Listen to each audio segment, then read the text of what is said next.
আপনার ভাগ্যে ভালো কিছু লেখা হোক, এটা যদি আপনি চান, প্রথম কথা হলো ভাগ্য লেখনটা কখন হয়। সূরা দুখানের আয়াত থেকে বোঝা যায় এটা লাইলাতুল কদরে হয়। কারণ আল্লাহ বলেছেন কোরআশে, এখানে 1 থেকে 4 আয়াতগুলোর মধ্যে আছে, শুরুর 2-3টা আয়াতের মধ্যে আল্লাহ বলেছেন ইন্না আনজালনাহু ফি লাইলাতিন মুবারাকাহ, আমি এই কোরআনকে একটা বরকতময় রাতে নাজিল করেছি। সে রাতটা কোনটা? কোরআন নাজিল হয়েছে কোন রাতে? লাইলাতুল কদরে। দলিল আল্লাহ কোরআনেই বলেছেন ইন্না আনজালনাহু ফি লাইলাতিল কদর, লাইলাতুল কদরে কোরআন নাজিল করেছি। তাহলে যেই রাতে কোরআন নাজিল করেছি, আল্লাহ এর পরের আয়াতে বলছেন ফিহা ইউফরাকু কুল্লু আমরিন হাকিম, সে রাতে সব গুরুত্বপূর্ণ বিষয়গুলো ধার্য করা হয়, ফরক করা হয়। তাহলে ভাগ্য নির্ধারণটা হয় মূলত লাইলাতুল, যদিও বান্দাকে সৃষ্টি করার 50,000 বছর আগে আল্লাহ তাআলা অনেক কিছু তাকদীর ঠিক করে রেখেছেন। সেটার আবার বাৎসরিক যে বাজেট, সেটা হয়ে থাকে লাইলাতুল কদরে। যাই হোক, শবে বরাতে ভাগ্য নির্ধারণ হওয়ার ব্যাপারে যে সমস্ত বর্ণনা আছে, সেগুলোর কোনোটি সহিহ বা বিশুদ্ধতার মানদণ্ডে উত্তীর্ণ নয়। এবার আসি মূল বিষয়, যে ভাগ্য সুপ্রসন্ন হবে কিভাবে। আল্লাহ আপনার কপালে ভালো কিছু লিখবেন কি করলে? নাম্বার 1, আপনি যখন আল্লাহর প্রতি ঈমান আনবেন, আপনার মধ্যে যখন তাকওয়া থাকবে, তাকওয়া আল্লাহর কথা মেনে চলার মানসিকতা থাকবে, হালাল হারাম বাজ বিচার করে চলার চেতনা আপনার অন্তরে থাকবে, এই ব্যক্তির জিন্দেগিতে আল্লাহ তাআলা বরকত খুলে দিবেন। কোরআনে আল্লাহ ওয়াদা করেছেন ওয়ালাউ আন্না আহলাল কুরা আমানু ওয়াত্তাকাউ লাফাতাহনা আলাইহিম বারাকাতিম মিনাস সামা, যদি ঈমান এবং তাকওয়া আনে কোন জনপদ, কোন এলাকার মানুষেরা আল্লাহর প্রতি বিশ্বাস রাখে আর অন্তরে তাকওয়া থাকে, তাদের জন্য আসমানের সমস্ত বরকতের দুয়ার আমি খুলে দিব। আপনার ভাগ্যে আপনি যদি কল্যাণ চান, টাকা চান না কল্যাণ চান? কল্যাণ চান। সুখ চান না পয়সা চান? যদি সুখ এবং কল্যাণ চান, প্রথম কাজ হলো ঈমান এবং তাকওয়া লালন করতে হবে। মুত্তাকিরা কষ্টের মধ্যেও হাসে, দুঃখের মধ্যেও হাসে। নমরুদ প্রাসাদে থেকেও শান্তি পায়নি, ইব্রাহিম আলাইহিস সালাম অগ্নিকুণ্ডে থেকেও শান্তি পেয়েছেন। অতএব আপনি যদি সুখ এবং শান্তি চান, আপনার ভাগ্যে কল্যাণটা লেখুক আল্লাহ তাআলা, সুখটা লেখুক আল্লাহ তাআলা, যদি চান আল্লাহর প্রিয় বান্দা হওয়ার চেষ্টা করেন। ভাইরা আমার, আমরা যারা এক রাতে ইবাদত বন্দি করে ভাগ্যটা নিজের পক্ষে লিখে ফেলতে চাই, তাদের এক্সাম্পলটা কি জানেন? তাদের এক্সাম্পল, তাদের উপমা হলো, একজনের চেয়ারম্যান সাহেবের ইলেকশনের আগে ধারে কাছেও ছিল না, কোন কাজে তিনি ছিলেন না, এরকম একজন কর্মী আছে। সে ইলেকশনে চেয়ারম্যান সাহেব জিতার পরে এবার চেয়ারম্যান সাহেবের নারায় তাকবীর দিতে দিতে, স্লোগান দিতে আয়সা ইউনিয়ন পরিষদে হাজির হয়ে গেছে। এখন সব কিছুতে সে সামনে সামনে থাকে। আরেকজন, সে সারা বছর পুরা নির্বাচনের মৌসুমে চেয়ারম্যান সাহেবের ইলেকশনের জন্য অনেক কাজ করছে, খাটাখাটনি করছে, অনেক পরিশ্রম করছে। এই দুইজনের মধ্যে চেয়ারম্যান সাহেব গম টম নিজে যা পাবেন, এখান থেকে যদি কোনো দুর্নীতি চুরি টুরি করার সুযোগ দেয় অথবা বৈধভাবে কোনো সুযোগ দেয় বা নিজের কাছে রাখে, আপন বানায়, কারে বানাবে? প্রথমটারে না দ্বিতীয়টারে? যে আমার ক্যাম্পাস করেছে, যে আমার সারা বছর কাজ করেছে তাকে, নাকি যে জিতার পরে আয়সা একদিনের জন্য আয়সা ভালো হওয়ার চেষ্টা করতেছে তাকে? সারা বছরেরটাকে না? আপনি কিভাবে আশা করেন যে সারা বছর নামাজ কালাম পড়বেন না, আল্লাহর কোনো কথা মানবেন না, এক রাতে এসে মসজিদে কান্নাকাটি করে ভাগ্য সব ঠিক করে ফেলাবেন? কিভাবে আশা করেন? কথা ঠিক না ঠিক? অতএব ভাগ্য আমাদের জন্য যাতে সহায় হয়, আল্লাহ যেন আমাদের কপালে ভালো কিছু লেখেন, এটার জন্য এক রাত নয়, সারা বছর আল্লাহর আনুগত্য করার, আল্লাহর কথা মেনে চলার প্রতিজ্ঞা করতে হবে। নাম্বার 2, আত্মীয়তার বন্ধন রক্ষা করা। এটা ভাগ্য সুপ্রসন্ন হওয়া, কপালে ভালো কিছু লেখা হওয়ার অন্যতম একটা বড় কারণ।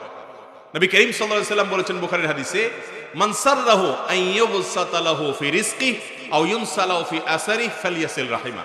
যে ব্যক্তি চায় তার রিজিক আল্লাহ তাআলা অনেক বাড়িয়ে দেখ, রিজিকে বরকত হোক, কল্যাণ হোক, তার হায়াত এবং জীবনে বরকত হোক, এটা যদি কেউ চায়, তাহলে সে যেন আত্মীয়তার বন্ধনগুলো রক্ষা করে। রক্ত সম্পর্কীয় আত্মীয়, ভাই বেরাদার, আপনার বোন, ভাতিজা, আপনার ফুফু, আপনার চাচা, আপনার মামা, খালা, এই যে রক্ত সম্পর্কীয় মানুষগুলো আছেন, বাবা মা তো বটেই, এই মানুষগুলোর সাথে যদি আপনি খুব বেশি যোগাযোগ রাখেন, সংযুক্ত রাখেন, সম্পৃক্ত থাকেন, ভালো সম্পর্ক রাখেন, হাই হ্যালো রাখেন, সাধ্য অনুযায়ী পাশে দাঁড়ান, আর কিছু না হোক সম্পর্ক যেন খারাপ না হয় সে চেষ্টা করেন, তাহলে আপনার জীবনে বরকত নেমে আসবে ইনশাআল্লাহ।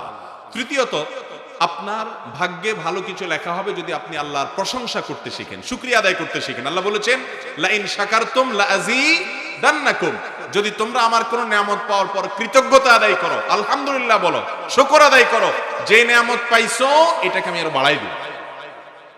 অতএব যা পেয়েছেন, আল্লাহ যা দিয়েছে, অন্যকে কি দিয়েছে এটা নয়, আপনাকে যা দিয়েছে এজন্য মন খুলে আল্লাহকে শুকর আদায় করে বলেন, আল্লাহ অনেকে তো এটাও পায় নাই, আমি যেটা পেয়েছি, অতএব আপনি যে দিয়েছেন এজন্য আপনার প্রশংসা।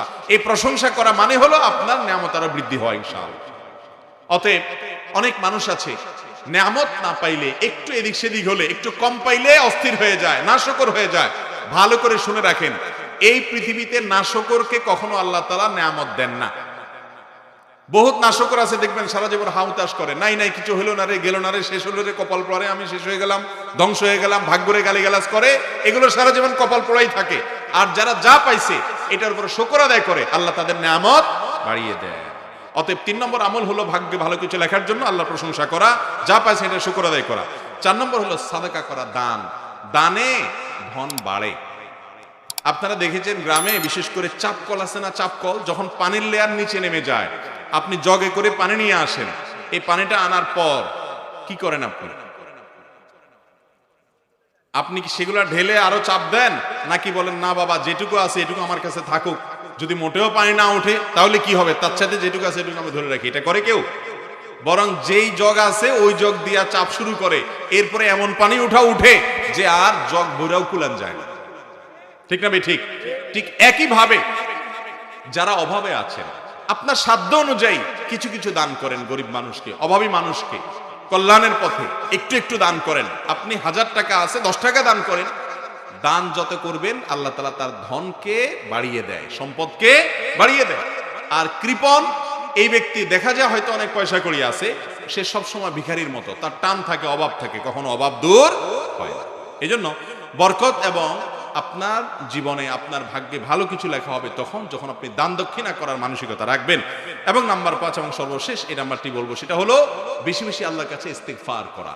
এটা জীবনে বরকত নাজিল হওয়ার কারণ। কোরআনে কারীমে সূরা দাহরে আল্লাহ তাআলা বলেছেন, ফাকুল তাস্তাগফিরু রাব্বাকুম। নূহ আলাইহিস সালাম বলেছিলেন তার জাতিকে, তোমরা তোমাদের রবের কাছে ক্ষমা চাও, নিজের পাপের জন্য ইস্তিগফার করো, মাপ চাও। লাভ হবে কি? ইন্নাহু কানা গাফফারা। 1 নম্বর হলো ক্ষমা চাইলে মাপ পাবা, আল্লাহ ক্ষমাশীল। আর এরপরে কথা হলো যে ওয়ায়ুমদিদ লাকুম বিআমওয়ালিন ওয়া বানিন, সম্পদ, সন্তান, এই সবগুলো দিয়ে তোমাদেরকে আল্লাহ তাআলা সমৃদ্ধ করবেন, রিচ করবেন, এগুলো বাড়িয়ে দিবেন যদি তোমরা ইস্তিগফার করো। ইস্তিগফারের জীবনে সবচেয়ে বেশি বরকত আসে। সব সময় নিজের ভুল স্বীকার করে আল্লাহর কাছে ক্ষমা চাইবেন, আল্লাহ আমারই ত্রুটি, আমারই ভুল, কত ত্রুটি আছে আমি জানি না, হয়তো নিজের ভুলে কথা স্বীকার করবেন, আল্লাহ আপনি মাফ করে দেন, আস্তাগফিরুল্লাহ ওয়া আতুবু ইলাইহি, আস্তাগফিরুল্লাহ ওয়া আতুবু ইলাইহি। যত ইস্তিগফার করবেন জীবনে তত ভালো কিছু আপনার ভাগ্যে লেখা হবে, জীবনে বরকত আসবে ইনশাআল্লাহ। সেই সাথে আল্লাহর উপরে তাওয়াক্কুল করবেন। এই কাজগুলোর মাধ্যমে ভাগ্যে ইনশাআল্লাহ ভালো কিছু লেখা হবে। এর বিপরীতে আল্লাহর অবাধ্য হলে, আল্লাহর নাফরমান হলে তার কপাল পোড়া হয়, তার ভাগ্য খারাপ হয়। এর পাশাপাশি যে ব্যক্তি নিয়ামতের নাশকরি করে, আল্লাহর নিয়ামতের শুকর আদায় করে না, এরও কপালে ভালো কিছু লেখা হয় না। অতএব আপনি যদি চান আপনার ভাগ্যে ভালো কিছু লেখা হোক, তাহলে এই কাজগুলো করবেন। আর ভাগ্য খারাপ হয় এরকম কাজগুলো বেশ আল্লাহর নাফরমানি এবং গুনাহের কাছ থেকে বেঁচে থাকতে হবে। আল্লাহ তাআলা আমাদের সবাইকে দুনিয়াতে সৌভাগ্যবান করুন, আখিরাতেও সৌভাগ্যবান করুন। অনেক মানুষ আছে দুনিয়াতে হয়তো সুখ স্বাচ্ছন্দ্যে থাকে, আখিরাতে দুঃখী হয়। অনেক মানুষ দুনিয়াতে দুঃখী হয়, আখিরাতে সুখী হয়। আর কিছু মানুষ আছে দুনিয়াতেও সুখী, আখিরাতেও সুখী। এজন্য নবী সাল্লাল্লাহু আলাইহি সাল্লামকে আল্লাহ তাআলা দোয়া শিক্ষা দিয়েছেন, আমাদেরকে দোয়া শিক্ষা দিয়েছেন, রব্বানা আতিনা ফিদ দুনিয়া হাসানা ওয়া ফিল আখিরাতে হাসানা। আল্লাহ দুনিয়াতেও আপনার কাছে ভালো চাই, আখিরাতেও ভালো চাই। আল্লাহর কোনো অভাব আছে? অতএব আল্লাহর কাছে দোয়া করব দুটার জন্য ইনশাআল্লাহ। আল্লাহ আপনার ভাগ্যে ভালো কিছু লিখবেন। যদি আপনার ভাগ্যে ভালো কিছু দেখতে না পান, ধৈর্য ধারণ করবেন, অস্থির হবেন না, কারণ আল্লাহ তাআলা অনেক সময় পরীক্ষা করেন, এরপরে দেন। আল্লাহ তাআলা আমাদের সবাইকে মেনে চলার তৌফিক দান করুন।